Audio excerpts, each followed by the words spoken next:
Hello and welcome to the Say Yes Movement podcast with Heather and John, where we help you level up your professional and personal growth, helping you say yes to all the scary stuff. Hey, Heather, how's it going? Heather, you It's there? going great, John. How about yourself? I'm excited to. Yes, I am. All right, good stuff. Good stuff. Yeah, no, Am I back? I'm. Woo! Okay. Yes, I'm feeling fantastic. Beautiful Wednesday morning. I don't know what it's like outside just yet, but I will find out in just a little bit. And so, how's your week been showing up for you? How have things been since Monday? You know what, John? I learned a valuable lesson for myself yesterday. And here's the lesson I learned. I learned that I can do more. I had Mm, 3 massive things booked for yesterday, and each one of them I would have compartmentalized and given a whole day to complete. And I actually got all 3 done in one day. So I felt so accomplished yesterday. I had leveled up in so many ways. And it was just, those I was having anxiety before yesterday, and now that I'm past it on the other side, mm. the emotion I'm feeling is accomplished and excited. And it's just a reminder that we can do hard things and we can do more than what we give ourselves credit for. So, that was a lesson learned, and it was a hard lesson a few days ago, but a really good one today. So, sometimes we have to do hard things so that we can feel this good right now. Yeah. And just being of impact and influence is so important to me, and I got to do it on a massive scale yesterday. And How about listen, yourself? I'm totally with you. I will feel like that on December the 9th. So Ooh. yeah, no, just listen with being on the road, and today I'm lucky I don't have to. I'm going to be on the road right after we're done this, but yeah, it's we talk about crunch time and what we're capable of accomplishing, and we can do a lot more than we think we can. Right, Mm, because when you have and it's almost like you have to have, there's no choice, right? Like yes. this is the day you got to get it done. You just got to get it done. There is no choice. Actually, that's not true. You always have a choice. You cannot do it, right? Like you don't have to. But I think of it as a privilege and as an honor to to choose to do it, right? Like we're choosing. Your day yesterday was your choice. It was my choice. It was It was a 100% choice. my choice. Yeah. 100%. And when you change the language to be, I choose this, I chose this, and not with any negative emotion, but with excitement and with like, wow, I have the honor of choosing these things. Mm, Wow, does it change your mindset, your capabilities, and how you're approaching it? Because now there's no space for wondering if you're good enough. Wonder, all those automatic negative thoughts, they don't have space in there. Yesterday, there was no space for those to pop in, because if they would have popped in, I probably would have been curled up on the couch with a blanket over my head. So I couldn't go there because I didn't have the capacity or the time to do that. Now I joke around that I might have felt that way, because sometimes those negative thoughts can be really overwhelming. But mm.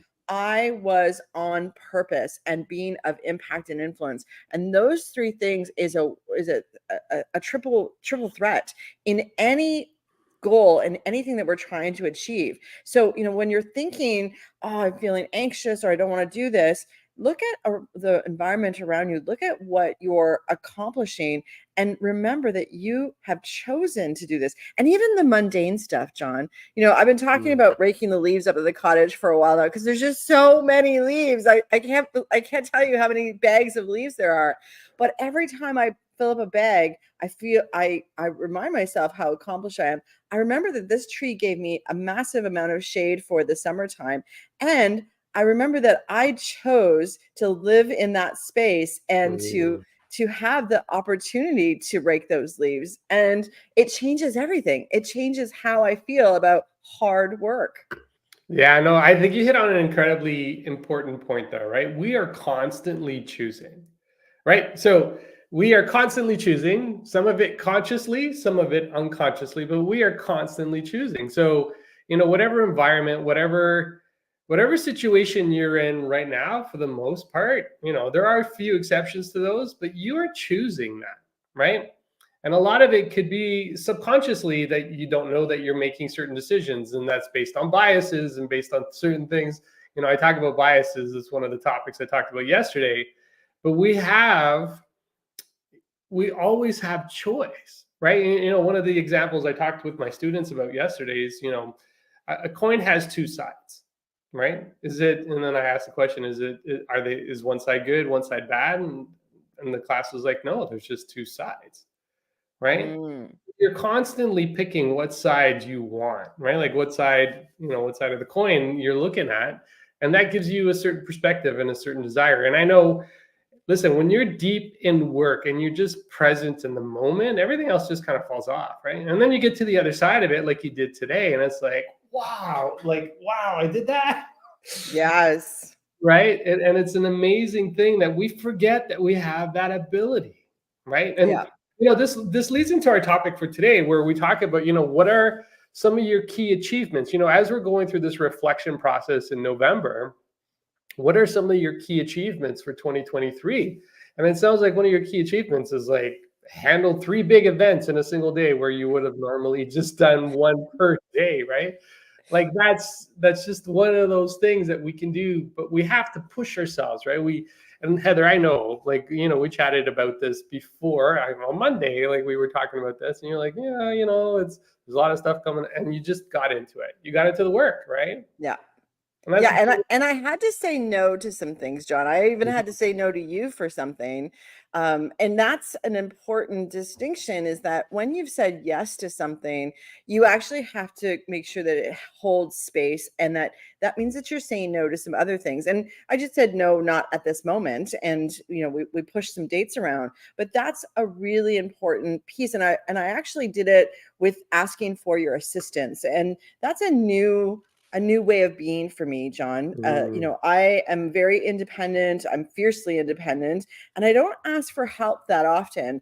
But this week, I would not have been able to do what I got done without the community around me, without the support of the people that want to support my vision for my life, and also me asking. Because if I think that the people around me, including you, including my husband, including my community, are mind readers, that's not fair. That's not fair to put that on them. So I had to ask for help. And as I reflect on, who are the people that I'm impacting, and who are the people that can impact me, I had to let people in. And that's a really important reflection for myself, that when I let people in, when I let people help me, I actually grow as well. And so I don't need to be all alone in getting these massive projects. In fact, if I try to get this stuff done alone, it won't happen. So if I truly want to make the biggest impact on the world, I have to include my entire community to make that happen. And John, you know this to be true as well. Yeah, no, 100%. Listen, as you're saying that, I'm like, okay, as we're going through our reflection questions, number one, what did I achieve? Number two, who helped me? Right? Or who could I have turned to for help? Yes. Right? Because I think you've touched on an incredibly important point. You're right. We can't, and I think, especially as entrepreneurs, that's the roles that we've stepped into right now. We're like, oh, I'll do this, and I'll do this, and but you can't. No. The thing I miss, and the thing I miss about being on big teams is, there's support all around you, and you're supposed to leverage that support. That's why you build a team. But as an entrepreneur, you forget, sometimes you have a team around you. It could be the people closest to you. It could be somebody that you engage with and talk to on a regular basis. Listen, I do it, in one of my, as I'm doing workshops, I always kind of pick a helper to help me kind of organize certain things in the room, because they picked it up a little bit sooner. They understand it a little bit better. So they're supporting other people as I'm going around the room. And I found that made for a much more collaborative environment, right? And who doesn't want to be in an environment where everybody's helping each other? And I think we forget, right? Like we forget that, great organizations are built on teams who know how to get together. 100%. And when you ask for someone's help, they can immediately feel on purpose, because what's happening is they know that it's exactly what is needed at that time. So, whether you're in a workshop, whether you're in a team meeting, when you assign roles, people can then step into that role for that period of time and feel on purpose. And when people feel on purpose, they can be much more present. And that's really missing from team meetings today, Zoom calls. People are trying to multitask or do multiple things because this list is so long for them, and it's just not impactful. It's not going to get you what you want out of life. And I'll tell you, I had to put aside a bunch of things to get through, and I was present all day yesterday. I slept so good last night as well. So, it's a health kick, because I was accomplished and exhausted at the same time. Yeah. Listen, yeah, that's it's an amazing feeling to, and I had one of those days last week where I was on site with the client. I got home and I'm like, it was a great day. We had great conversation. We had great engagement. And then I got home and I'm like, I just gotta go to bed, right? I'm like, Diane, just leave me alone. I'm going to bed. I'm like, it's, I don't care that it's 8:00. I'm going to bed. So yeah, just, it goes back. So this kind of works into question number 3, right? When it comes to reflection, what key achievements, what are my key achievements? Who could have helped me, or how could I have leveraged help? And number 3 is, what lessons have I learned? Right. And give me a whole page for that. Yeah. So, taking a moment to look at, as we're talking through this right now, I'm hearing these lessons that you picked up, right? That fulfillment, that, pushing yourself out of those boundaries. And, I'm with you, right? When it comes to big events, I usually take a day in terms of preparation, but there's no time to take a full day anymore. Doesn't mean I'm not giving it as much attention. It just means I'm doing things differently so I can get to a certain place a lot faster. That's right. And that's right. Good morning, Gurpreet. Welcome. So what lessons have you learned? And we talked about this last year as we were doing our reflection piece for last year. Break it down by months, right? Yes. So go back to January and saying, okay, what did I learn in January? What did I learn in February? What did I learn in March, and so forth and so forth? And then you start to see how those lessons build up, right? Like, we forget what we learn. We forget what we go through, right? It's just one of those things. It's not something that we do on a regular basis, right? Exactly. And Felicia's sharing, this is exactly like the high performance leadership project. The queen bee needs all of the workers to create all of the eggs. So, we can't be the queen if we don't have everyone around us to support us as well. So I love that example, because you definitely need worker bees, and I'll be a worker bee as well, but I definitely need that support. Yesterday, John, I actually asked these questions on a workshop. And I asked the question, what did you accomplish this year? And, we talk about the brag book, and I asked the audience what they were. And let me tell you, John, I was in an audience. I was a keynote speaker, but I was in the audience of amazing, amazing, high performing women. And some of them were celebrating getting their MBA, getting their designations. And, this is all different ages. So, education was continuous right through life.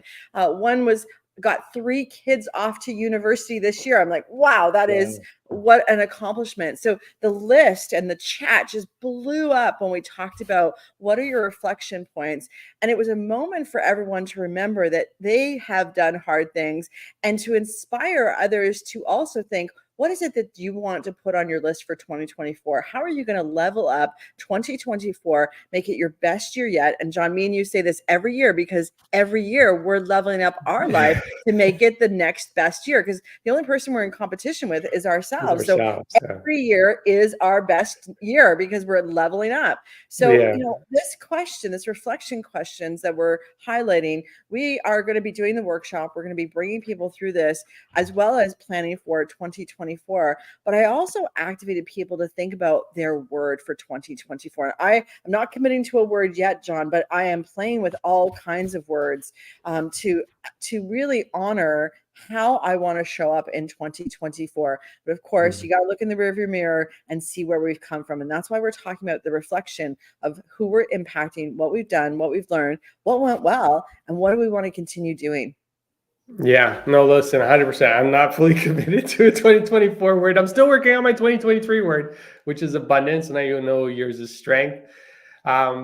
Yeah, it's a great opportunity even to look back at our word for the year, right? Did we live, and using that word as our guiding light, did we did we live in that space? And I can say this year, it's been an incredibly abundant year for me, right? So, and just kind of having that in the back of my mind, I actually have the word in front of me too, right? Like, along with my vision board that constantly sits in front of me, and I'm like, oh, okay, oh, I did that and I did that. Okay, I got a few more things I got to do this year, but you got to have that vision of where you want to go, right? And that future self, if you think about your future self, if I think of myself in December of 2024, that one word is going to be my beacon for the year. The person that I become at the end of the year, is that the word that represents them?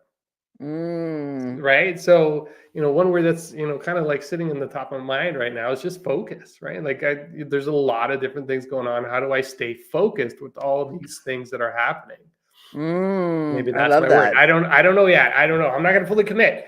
I'm not I going to love commit it. And this is until I the write part it of the down. process is that you try things on and you visualize yourself being that person. So what does the world look like through the eyes of focus? Who's around me when I'm absolutely focused? And what am I accomplishing? And how am I feeling when I'm focused? And this is a process that we bring, our work in our workshops and in our coaching plan through so that you can try on these words and see if that matches who your future self is going to be and who you want that future self to be. And oftentimes people try on words and like, no, actually, there's a more powerful word that I'm going to put into my psyche and into my body. I put in strength into my body. You put in abundance into your body. And I know that sounds a little bit woo-woo, but when you feel the word, when it becomes part of who you are, it shows up everywhere. And that's what we want to do is we want to activate your brain to look for all of the ways to make that a truth statement for your entire life. And it's really, really simple process, but it does need some gentle time, some eyes closing, and some visualization techniques. And we'll bring you through all of that through our workshop. We have a little tiny piece of it in December, but then we will kick off in the new year with a full 90-day plan to help you get through the first 90 days of the year and actually achieve goals that would have taken you an entire year in 90 days. Yeah, no, listen, I'm so excited about that. It's I don't even know what to say. I'm like, just whoo. So Heather, you were talking about yesterday, you were asking some other questions. So what were some of your other key questions that you asked throughout your presentation? One of the things that is really important is we don't take action unless there's emotion. And there's often times where I would much rather sit on the couch and watch Netflix than go exercise or do anything else. And the reason that happens is because we don't have a strong enough emotion generated or about that situation. And so one of the reflection questions is, what were the moments that you laughed, that you cried, that you danced, that you felt free, that you felt on purpose? And what were the emotions at those times? And it's really important to go through the whole spectrum of emotion, because most of the time, that's what got you into action. When we are really, really sad, all we want to do is feel happy. So we'll take action to feel differently. When we're really, really happy, we want to stay happy. So we'll take action. When I'm really, really happy, I dance in my kitchen and put crazy music on. And so, what actions are you doing that will continue with those emotions? And so reflection on the emotion that you're feeling when you were achieving those different moments of your life. A lot of people share moments with their family, with their kids. There's been grief that I've been talking to some of my clients about. And actually, some of my clients have seen the death process and they have commented how beautiful that was, even though it was extremely sad moment. So all of those moments, anything that you've experienced over the past year, this is what you want to journal, and write down the emotions that went with it, because the emotions activate the action. And when you're in action mode, that's when you're on purpose. So that would be, another part of that journaling process. John, we got to write these questions down so we have them all listed for our workshop, because now we're adding new ones to our actual workshop. Yeah, so we're definitely adding some new words and some new questions to activate, that reflection in a much deeper way. And yeah, I don't even know what to say. I'm so excited that we're going to be able to bring this to the world, right? And I'm so excited I get to share this with everybody. I know we're at time. Oh, I can't believe we're already at time. So here's the message I want everyone to know. Go ahead. You can do more. So I want you to look at your to-do list today and just look at your to-do list and decide what is going to make the biggest impact on that to-do list. And there might not be anything on there, and you might have to add something on there, but look at it from an impact and influence point of view. What is that one thing that you can do on your to-do list today that will make the biggest impact, the greatest net value for you and those around you? That's what you want to get done in the next 24 hours. And tell us what you're doing, because we love to hear from you. You can direct message us. John, tell us about the workshop that's coming up, and let's close it off. Yeah, no, we got our workshop coming up December the 14th at 1 p.m. We'll be sharing a link where you can register and connect with us and pop that into your calendar, but you can put in a tentative reserve for now for December 14th at 1. And it's going to be a 1-hour presentation where we're going to talk about really setting that goal for 2024. We're going to do a bit of a reflection of 2023, set that big audacious goal for 2024, and then we're going to show you how we can take you through a 90-day plan to help you get there. So super excited about bringing that to the world. I can't believe we're already at time, but I just want to wrap it up with this. When you shift your mindset, you shift your life. Wishing you all a great one. Talk to y'all later. Take care, everybody.